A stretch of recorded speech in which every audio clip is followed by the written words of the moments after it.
May the words of my mouth and the meditation of our hearts be always acceptable in your sight, O Lord, our strength and our Redeemer.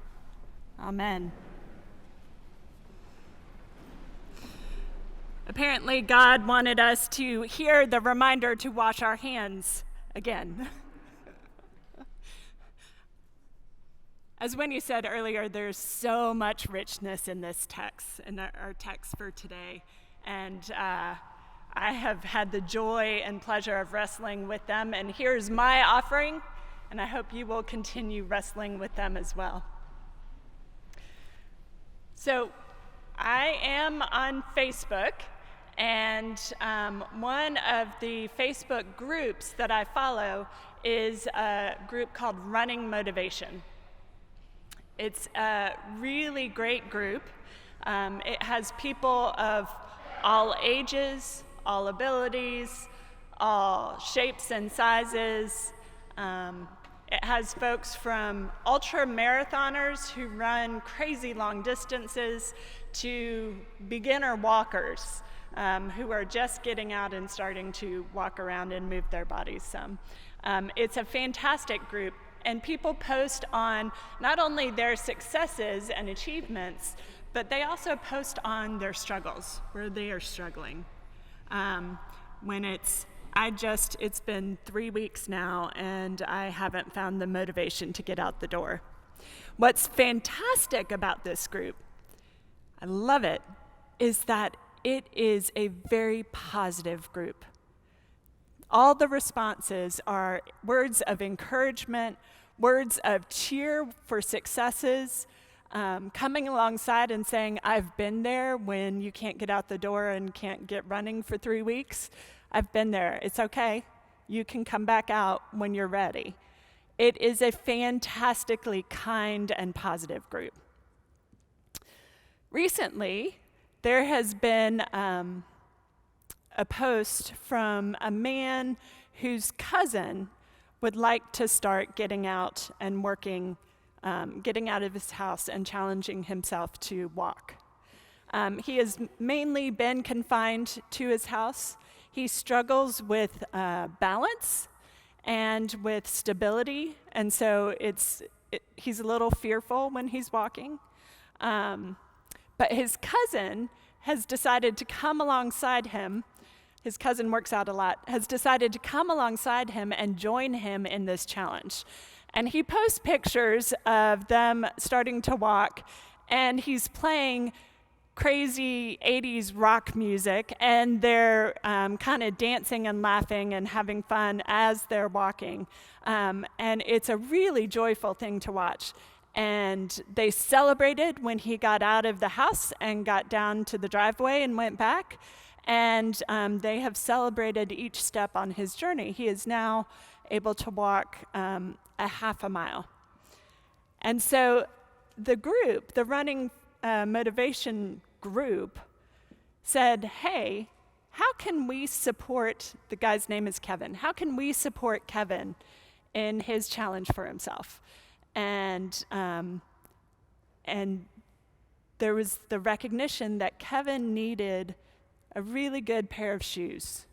Shoes fit specifically for him, with good orthotics to help with his stability and balance. And so the Facebook group, people gave $1, $5, $10 to help support Kevin in getting a pair of shoes. And so I was thinking about this because a pair of shoes, it's just shoes. It's not a big deal. But for Kevin, it is the ability to get out of the house and go experience what it is to feel the pure air, the oxygen coming from the trees, the ability to get to delight and come alongside birds and butterflies and squirrels and chipmunks as he's on his walk. The ability to feel the sun on his face, to experience the vitamin D coming and being activated in his body. The experience of feeling his heart rate go a little bit higher and the blood pump through his body a little bit more quickly, and also more with more nutrients as it has more oxygen. Just to experience all of that. And then also to have this social time with his cousin, a time of play, a time of interaction. There are so many benefits for this human being from this one pair of shoes. The other piece is that Kevin gets to hear that he is important, that his journey is important, and that it doesn't only impact him, it impacts everybody around him. So there's this whole community of people that Kevin will likely never meet and never know, who have rallied around him to support him. And he receives that kindness. And that kindness impacts who he is and what he is able to do. So the last post I just saw was a post of Kevin coming out of, I think it's Fleet Feet. It's a running store. And he has just been sized with shoes just for him. And he has his own specialized orthotics. And although he is masked, you can just see the joy exuding from his eyes. He is just pure joy.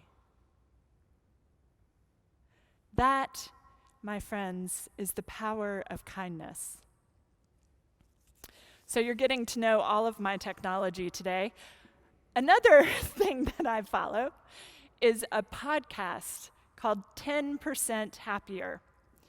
The podcast is led by reporter Dan Harris. And recently, I think it was 2 weeks ago, he had a guest, Dasher Keltner, who is at UC Berkeley. He's a scientist there. And Dr. Keltner makes the case that contrary to our popular conception given to us by a previous scientist, Darwin, the conception of evolution, that it is survival of the fittest, that it's a dog-eat-dog world, that we have to compete for resources, and contrary to what we see in the news of that competition happening, our species, who we are as human beings, is actually uniquely wired for kindness and compassion. That is, in fact, a unique element that God instilled within our very being, within our very bodies. Think about it. When you hear someone cry for help, how does your body respond? You turn towards that voice. You turn your attention. Your initial instinct is for kindness, to come alongside someone, to help. Or if you hear the cries of a child, what happens? Same thing. You turn towards that child. Your attention moves completely towards them and towards assisting them, assisting someone who is in a vulnerable state of being. That is how we are wired. We wouldn't have survived in the wilds on our own against lions and tigers and bears, right? But we can survive as a community, right? That is how we are uniquely wired. What we do is we come alongside someone and we help resource them so that their agency is restored. That is what kindness and compassion looks like.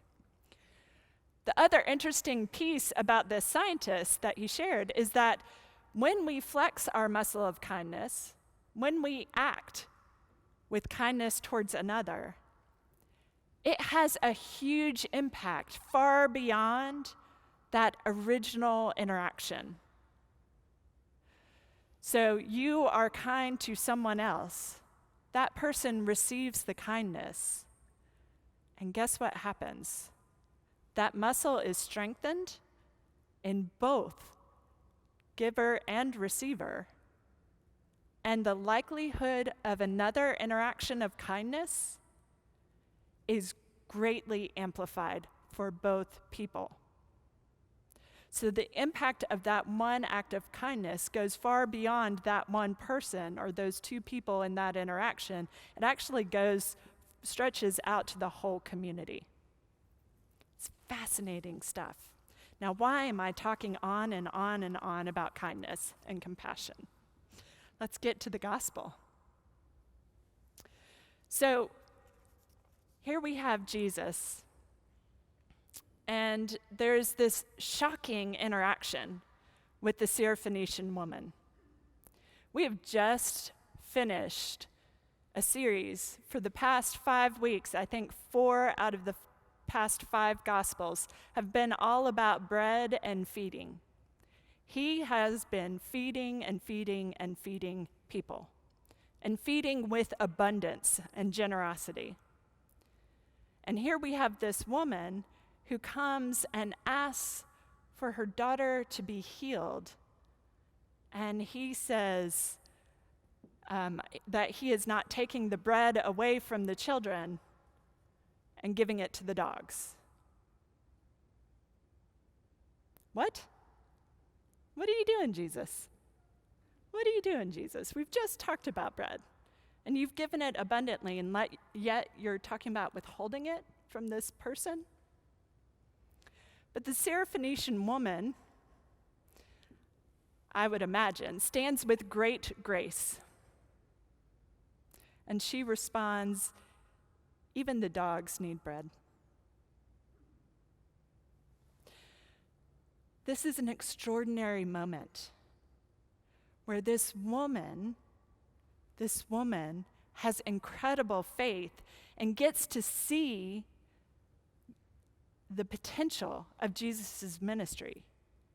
And in this interaction, she shifts for him what he is able to see about how far his ministry can go. Now let me set the stage for this. They are far afield. They are in Tyre. This is north of Galilee, okay? And so Jesus is here in a Gentile territory. And the power differential that you probably would normally think is going on here, it's a woman and a man, Gentile and a Jew. You would think that Jesus is up in the hierarchy, right? But actually, he is here on her territory, in her turf. She might actually have significantly more cultural capital than he does. We are told she's Syrophoenician, she's Greek, which suggests that she might have some culture and some wealth. And so she responds, I'm going to say, with grace to Jesus, and gives him an opportunity to see things differently. Even the dogs need bread. Right?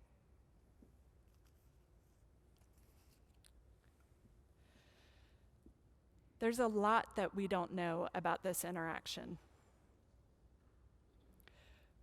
But we do know that her retort, her response, changes something for Jesus. He is able to see that his ministry stretches far beyond his ministry among the Jewish people. That his ministry of feeding and healing and proclaiming love and grace can be and should be done among the Gentiles as well. She shifts something for him so that he is able to see how far and broad and wide his ministry actually should be. She offers him a chance to actually step fully into who God made him to be. Her kindness, her grace, resourced him to be able to then recognize that his ministry of love had a far broader reach.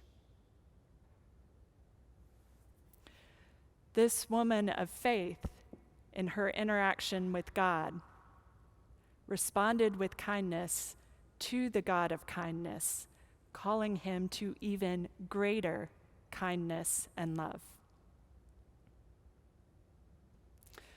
So, what does this say for us? As people of faith, as people who have been wired by God for kindness and compassion, our call as we go out into the world, our call in here as we interact together, is to recognize that we do have differences and that those are blessings as well.